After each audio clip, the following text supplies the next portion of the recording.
Let's give a huge round of applause, everybody, for Elijah Wood, Dominick Monaghan, Billy Boyd, and John Rhys Davis!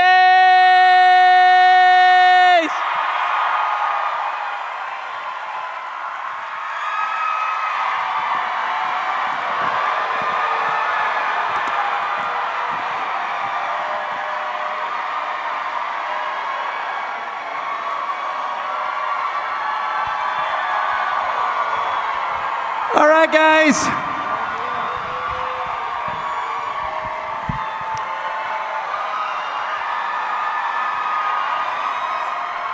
We're going to do a crowd shot. Can I have you four gentlemen stand right here? John, stand right here. Dominick, Billy, right here. Elijah. And you guys are going to turn around, and the crowd's going to go nuts on the count of 3, and we're going to do a stage shot. Are you guys ready?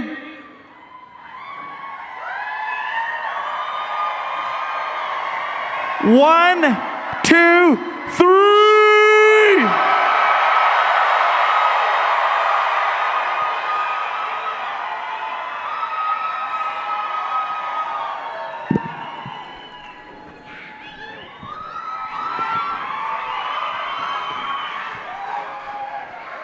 Who's here? I don't know. You get that one. Whoa! Is this on? Hi! Sir, microphone. How's it going? My God, thanks, There's a lot guys. of people in here. Stick it on that over there for me, will you? Welcome to FanX, you guys. We're so excited to have you here. One more time, you guys. Are you excited to have them here?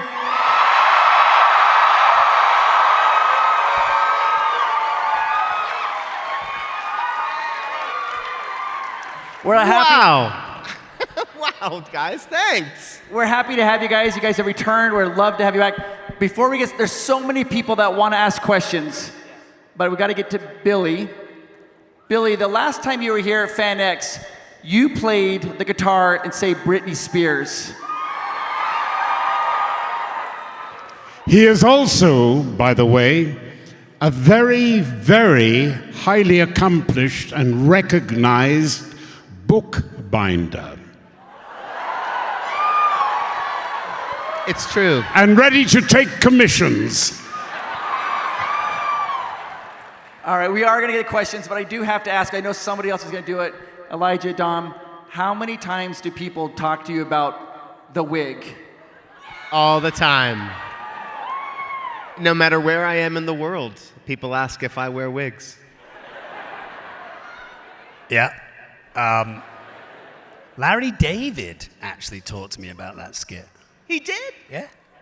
Larry David. Larry David. Look at that. I was Look at trying to the think there of reach. anyone kind of slightly lofty that knew it.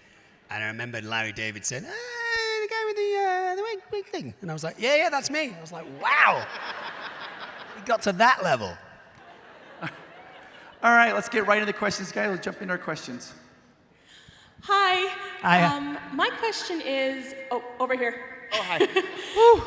What is the line that you hear most often from fans when you're just out and about in public? All right, then keep your secrets. That's a big one. We get does it come in pints quite a bit, don't we? What about second breakfast?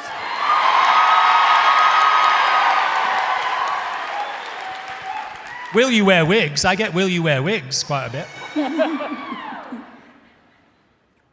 What about you, John? Nobody tosses a dwarf. What was the damn question? What? When you're out in the street, what line do people say back to you? A Gimli line? Get off the stage? No. Don't tell the elf goes down quite often. Perfect.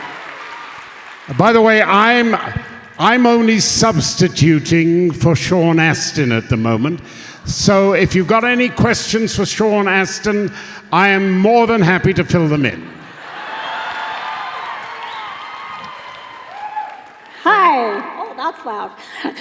What items did you take home from set? Well, there were some officially handed off items, and then there were some unofficial items. I'm assuming you mean the unofficial items. Well, I did ask permission, but there's a map in Bag End that is the same map from The Hobbit. So with the Misty Mountains, just as that same illustration, framed, and I just loved it so much, so I took that home with me. There are other things. There are 2 portraits above the mantle in Bag End of must be Frodo's parents, and it's Hobbit portraits of Fran and Peter. I don't have them. They have them, but they're really amazing. So if you look in the movie, have a look at the mantelpiece because those portraits are of Fran and Peter as hobbits. Also, in Pete and Fran's house in Wellington, they have a framed picture of the 4 hobbits posing as the Beatles. It's true. Very true. We gave that to them pretty early in production. Yeah.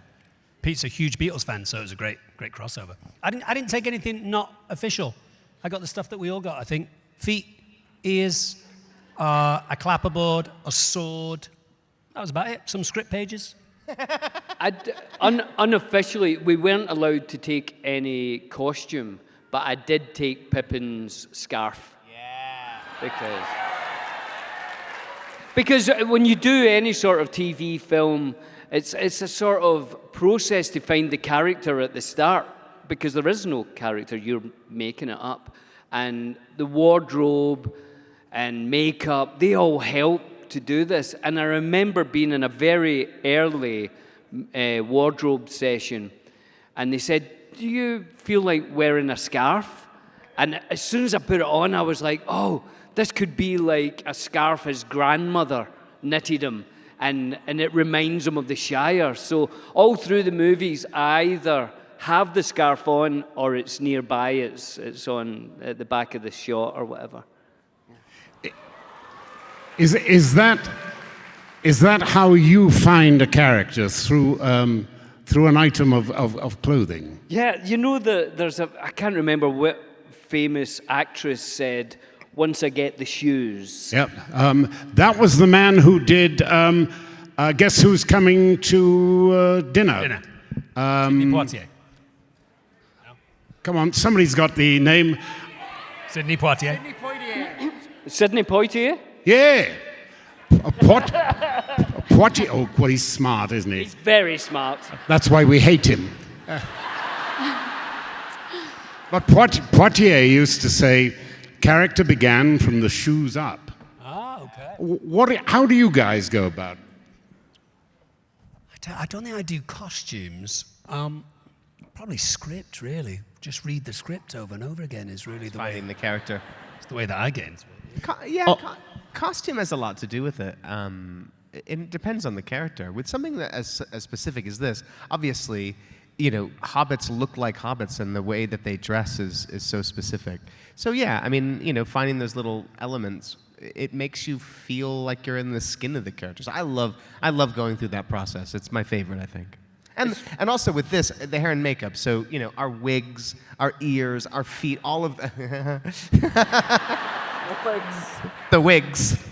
You know, all of that makes you feel not like yourself. It makes you feel like your character, which is a lovely thing. And that is often, it's often alleged that really the makeup is for the actor rather than for the audience. Olivier worked the other way. He used to look in the mirror and he would make his face look like what he wanted the character to be. And somebody earlier in his career had said, there is a little weakness there.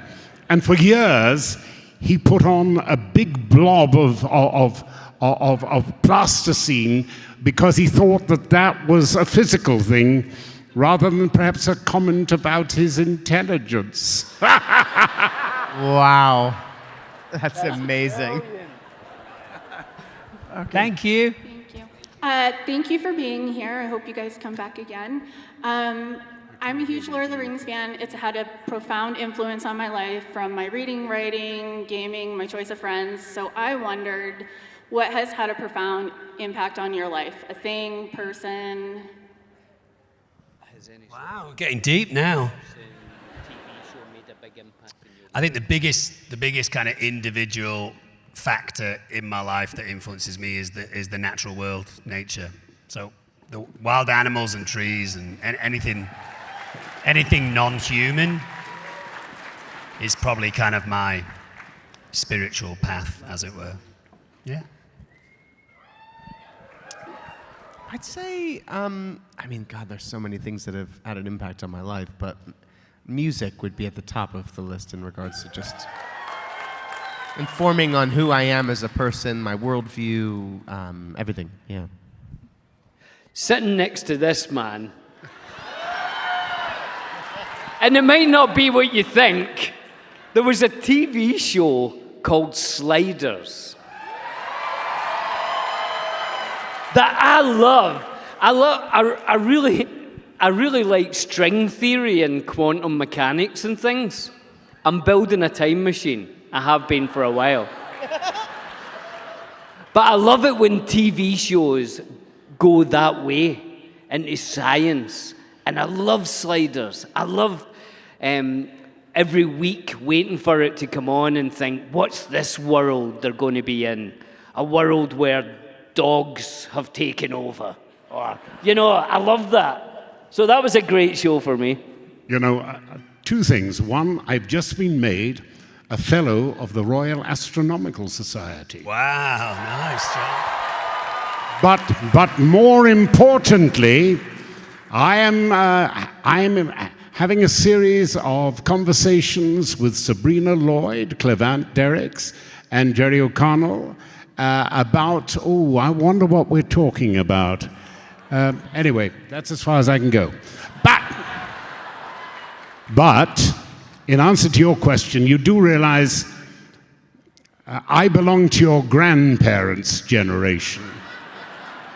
And we used to have, in little towns, we would have 3 cinemas, and each of which would be showing a double bill, and it would change in the middle of the week, and then on Sundays you'd also have an extra change as well. So I got to see hundreds of films, but the one for me that worked was High Noon. I thought I really wanted to live my life on Gary, it was Cary Grant. No, Cooper. No, Gary it Cooper. was, who was it? Gary Cooper? Yeah, I wanted to live my life like that, be a man of principle, Yeah. Pity it didn't work out that way. Thank you.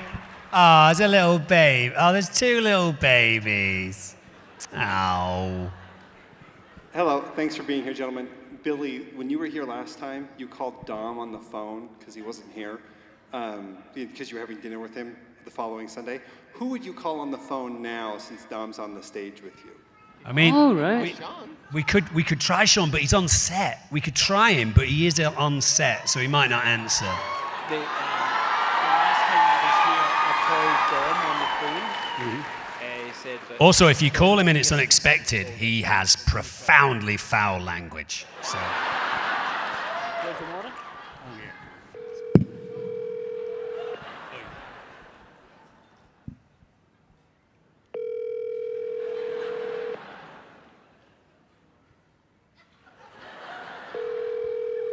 So fun. How's everyone doing? Hey, you've reached Sean. Please leave a message. You guys can leave a message. leave a message.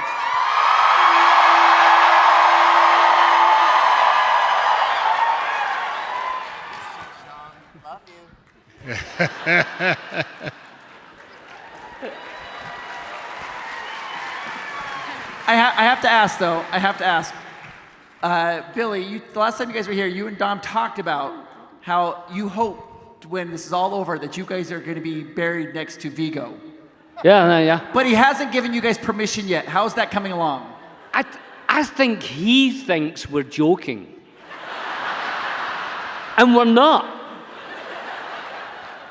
I think it would be a great thing. And also, he's a very rich man, so he could pay for it. Go ahead. There's another baby. I've got a hobbit baby. Aye. But I was wondering if you had a bucket list item, whether career-wise or like a vacation or What's that? a bucket list item.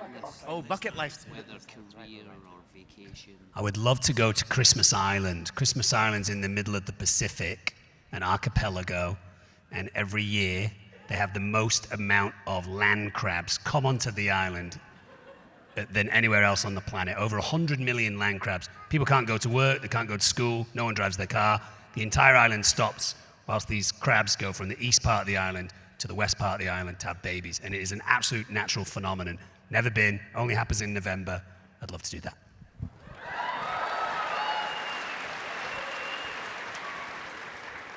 Oh man, I have so many.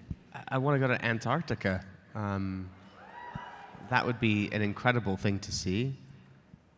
All of my bucket lists are travel related. I'd love to take a ride on the Orient Express. Careful, a lot of people get murdered. It's true, it's true, it's true. It's true. I think I might be too old now, John. You'll never be too old. But I would still like to play the Dane. You would. Yes, I'd like to be Hamlet. You should. Am I too old? Good God, no. You would be marvelous.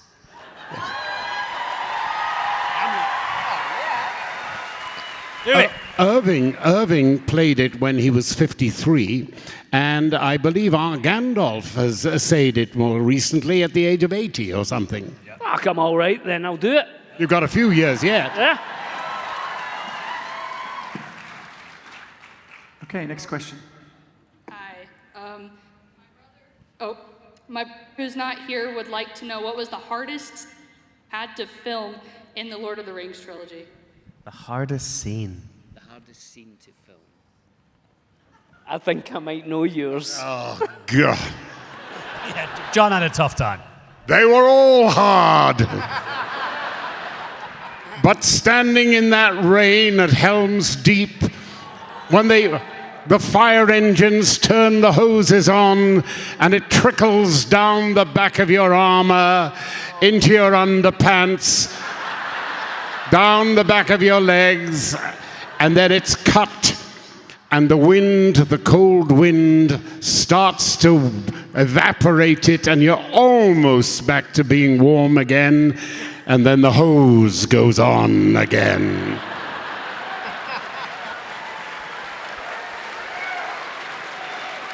I don't think we can beat that. What about the wonderful day John gave us in Lothlorien when you had to say those couple of lines of Dwarvish? Oh, brilliant. So it goes like this. Yes. The line is meant to be Ish Kakui Aidurugnu. So it He goes. knows it now. All right. Who's going to be Orlando in this one? Go on. Go on. Okay. Ish.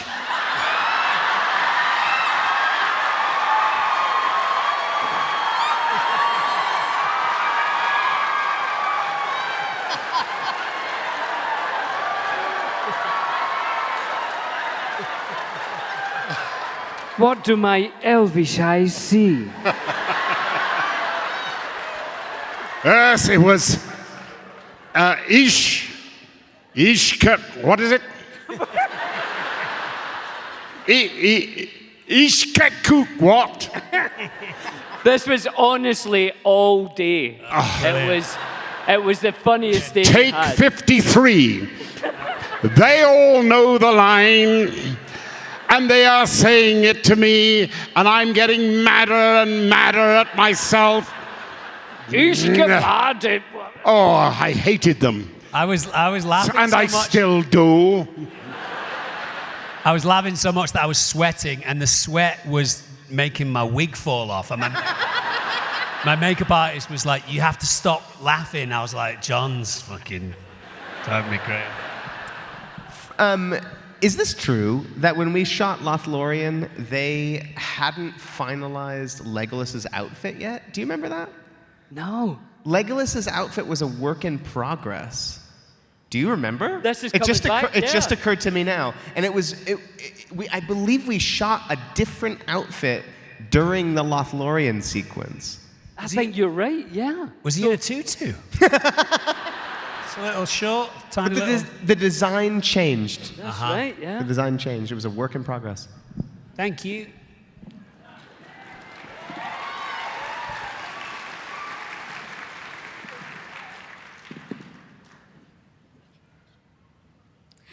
Hello.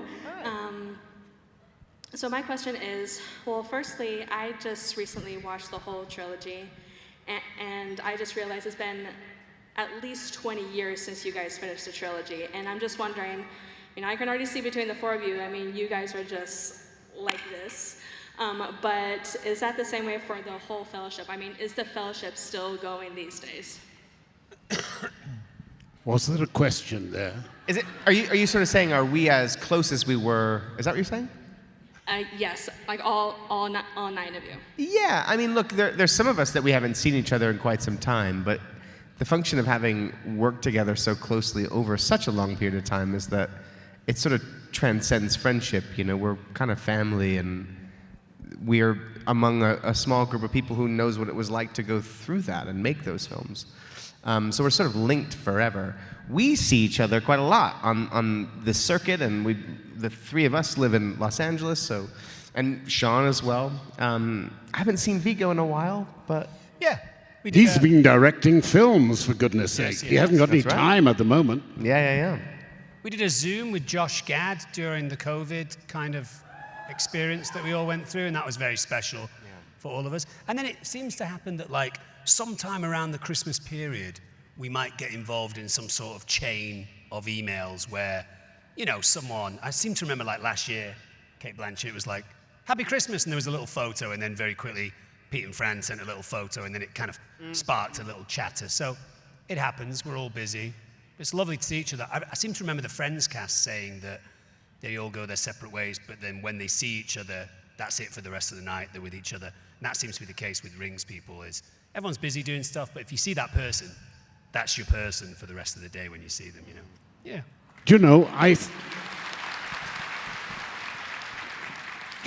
think we ought to do one of those funny little calls that we did with all of us together. We ought to do it at Christmas time to wish the fans well. Oh, yeah, that'd be great. Yeah, I'm into that. Good idea. Hello. My question is, what is the best life advice you have ever received? What's the best life advice you've ever received? Best life advice you have ever received. Keep breathing. That's the trick.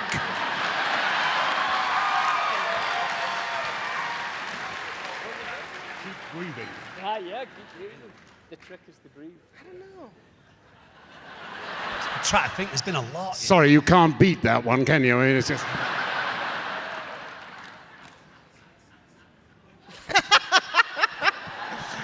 All right. I don't know. I don't know that it arrived in the form of advice. I credit so much of who I am to my mom. She really built the foundation of me as a human being. Prior to any sort of recognizability or notoriety within the film industry, she really focused on building this very solid base of a person that was self-defined and not defined by the thing that I was doing, and that really set me up for success in life as a person. Because I think this industry is so weird, and people kind of they define by the things that they do rather than their interior. So that I don't know, that made a huge impact on me and kind of set me up for the rest of my life.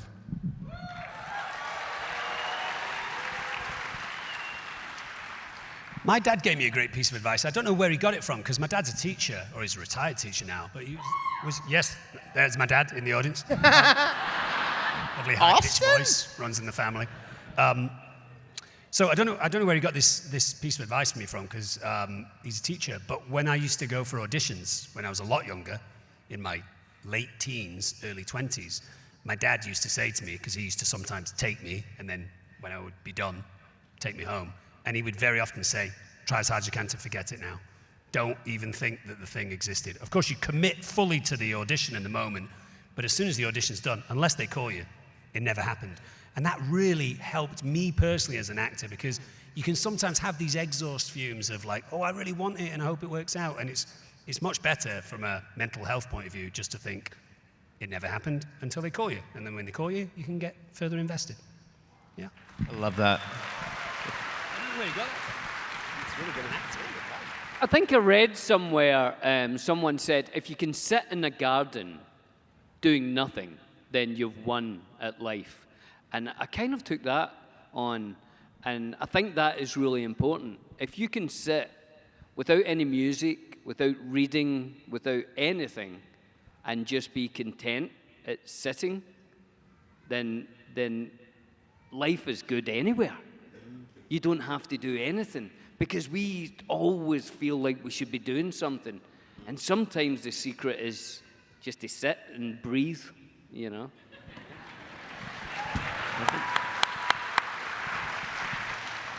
Can I do one more? I have a darling old girlfriend who is dying at the moment. And on the wall of her, no, don't worry about that. She's had a magnificent life, and her death is right. She is showing fortitude and courage. On the wall of her guest room, there's a little quotation that I saw. I am a small part of a mirror, the size and shape of which I cannot guess. But I can use my life to reflect light into the darkness of the world. Nice. Excellent. All right, next question. Hello. Obviously, we love all these characters, so my question is, who most is like their character? Who is most like their character? I feel like we're all like I was our going to say the characters. same Yeah. thing. It's hard to separate, isn't it, really? Yeah. Ian? Yeah, Ian is quite wizardy. Orlando. Vigo? Vigo. Yeah, Vigo is very like. Yeah, they're all quite like their characters, to be honest. Yeah. Sorry, that's a terrible answer to your question, I isn't it? know. It's weird. Everyone really fit the character that they played quite well. We're actors. For money, we will play any part. Perfect. Thanks, man. Next question. So I just want to give Dom a shout out. I'm a big Lost fan, so Charlie, woo. But I'm just wondering, what can you guys tell us about Billy and Dom Eat the World, and when can we actually see it? Did we have the trailer? Oh, man. We almost did. Yeah, we had a Zoom call yesterday, and we were very close to bringing the trailer, but we're going to bring it to the next convention. So all you guys come to the next convention. We'll see you guys there. It will come out, I think, sometime in the early part of next year, I would assume, right? Yeah, I would think so. We're still finishing it. We have another couple of trips to go on, but it's been so good being able to, like, the idea was to travel and try and find out about a community or a country or a city through the food that they eat and how food has, changed. And it's been amazing, hasn't it? We've met some incredible people telling us their story through food, restaurants or cafes or whatever. And I've had a great time.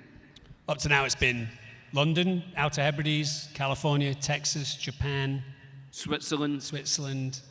I'm missing one. And then we're doing Manchester, where I'm from, and Costa Rica. Yeah. So great stories. I hope you'll all watch it. And we will. If any of you guys follow either Billy or I on social media, we will of course let you know where you can watch it and how you can watch it and all that kind of stuff. Thanks, man. So speaking of delightful stories, Billy, nobody here's heard this story. Can you tell the story of when you went to the dentist, when you had your Hobbit feet on? Oh, yeah. Do you mind telling them that story? They would love to hear that story. It's a true story. We were shooting in Wellington, and it takes an hour to put the Hobbit feet on at that time. They had to glue them and paint them and put hair on. And I was sitting in my trailer waiting to go on, and I got toothache, really bad toothache. And I was like, oh, I need to get something done. I can't concentrate. And I went to the dentist, dressed as a hobbit. Before anyone had ever seen a hobbit, like from the movies, they put a robe over, and then we had these giant moon boots. And off I went to the dentist, and I was lying there, and the dentist said, oh, you need a filling. You need a...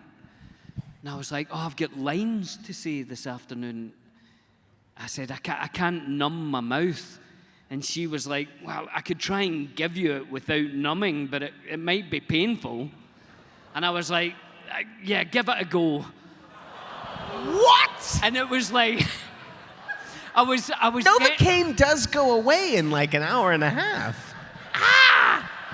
But I thought, well, I might have to go on and go, you know. Right away, yeah. What about second breakfast? You know what I mean? So she started drilling, and it was more the fear of that it might get really painful. And I was lying there, and she's going, is it okay? Is it okay? And I was like, oh, yeah, it's all right, it's all right. And I was sweating so much that my feet fell off. Honestly.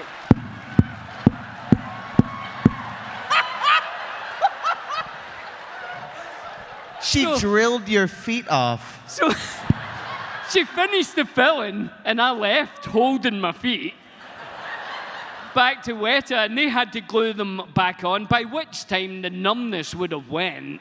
So I could have got it done. So she gave you a full filling, no pain medication. No anesthetic, nothing. Yeah. Hardcore, man, hardcore. And everybody talks about Vigo losing a bit of his tooth. That was nothing. I'm in there getting fillings, drills, and all that. Wow. Next question. Yes, I actually have a question about the Two Towers. I've done a deep dive online on this. I can't find it. It's about an actor.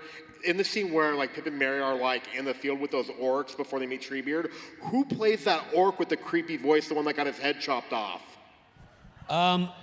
Is that the guy who says, they look like good eating, that kind of guy?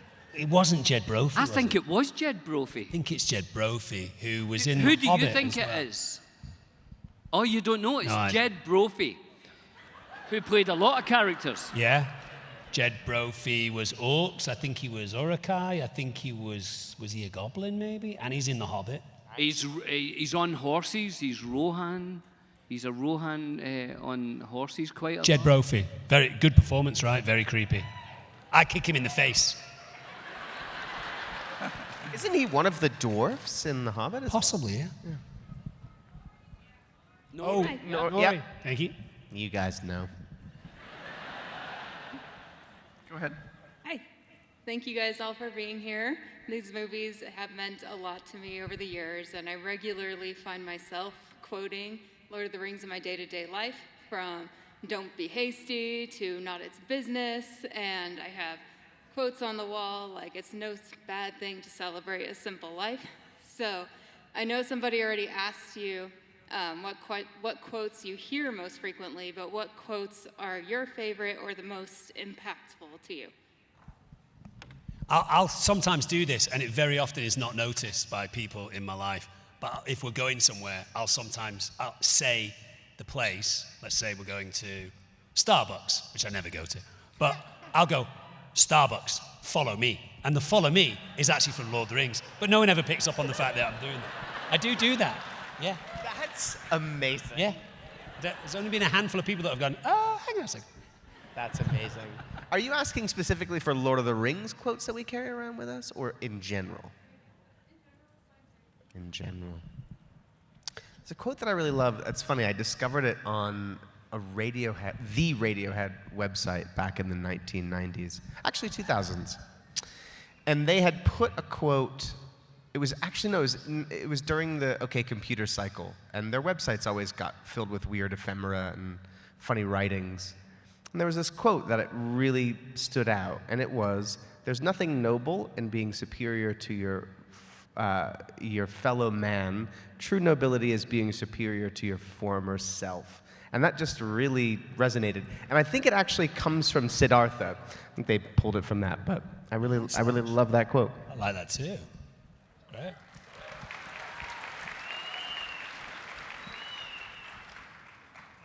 There is a quote, and I cannot remember the beginning of it, but so I will not give that quote. I'll give you another one.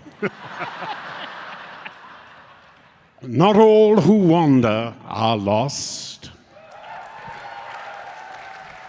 Love that. Yeah, I love the Ents. I love Treebeard and the Ents. So the don't be hasty. I think the Ents have a lot of wisdom. Oh yeah, they do. Excellent. All right. It's great to see you in person, and I love your work.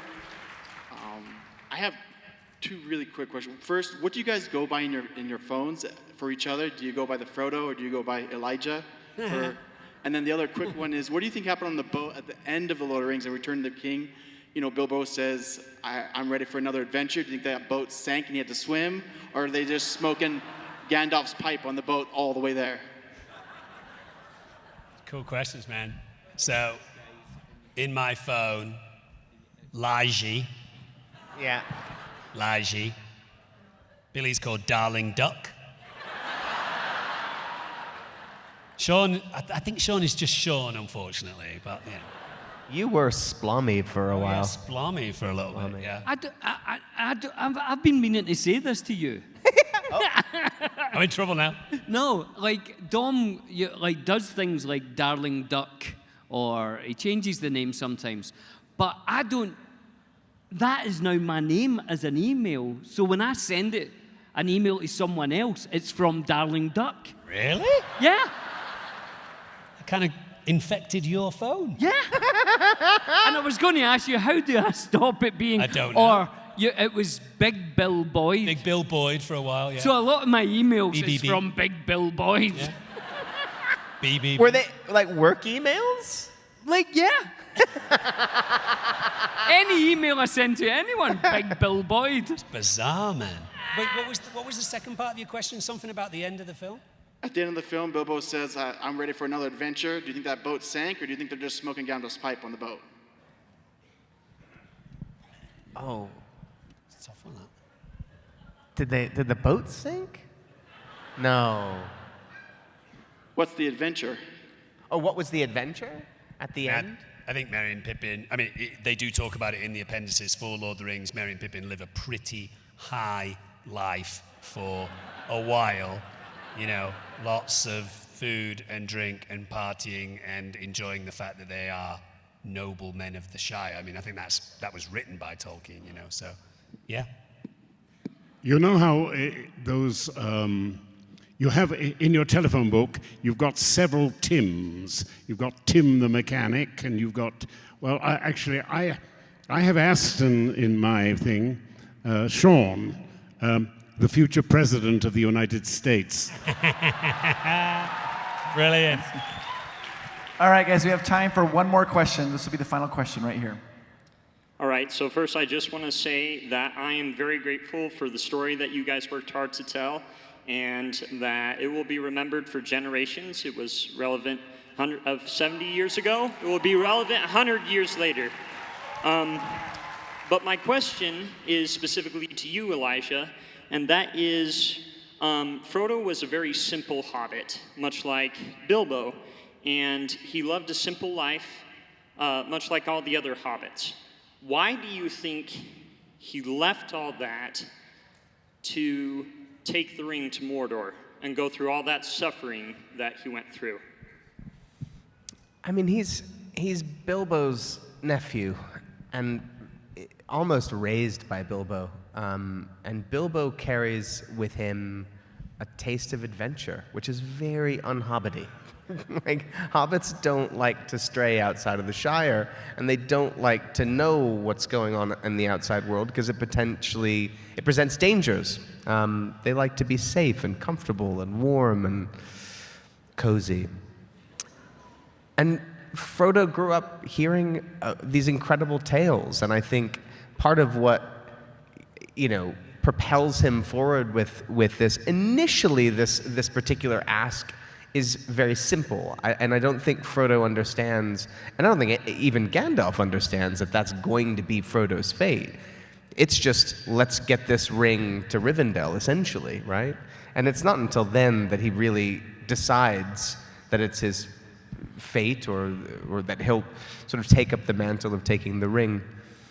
And I don't even think in that moment that he realizes that he's potentially leaving all of that behind. I think there's a sense of wanderlust and adventure, and he leaves the Shire with the potentiality of being able to see elves. I mean, and sort of walk in the footsteps of his uncle. So I think that's the impetus, and I think once he's gotten far enough along, like in the Mines of Moria, he realizes, wait a second, this is way fucking too much.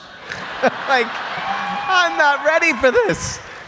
Can we just give it away? And then ultimately realizes that it's something that he's got to do, and he's built of that stuff. But I think all of the hobbits are. I think they're all made of something. They have an internal sort of fortitude that is beyond that of men and other creatures of Middle-earth, Perfect. You guys, I don't know if you guys know this, there's almost 5,000 people here. They're here to see you on a Thursday morning. Please give a huge round of applause, everybody. Thank you.